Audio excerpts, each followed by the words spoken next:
पहले के पूजा में और आज के पूजा में बड़ा अंतर हो गया भैया।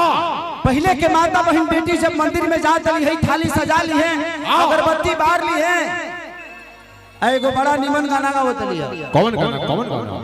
किनी मिया के डार हवाइया ओहो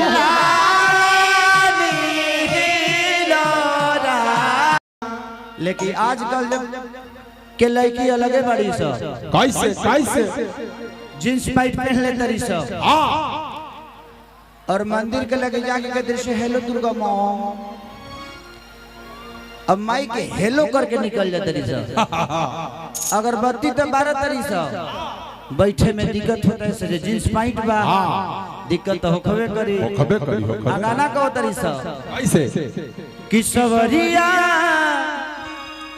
अरे दढ़िया जन बनाई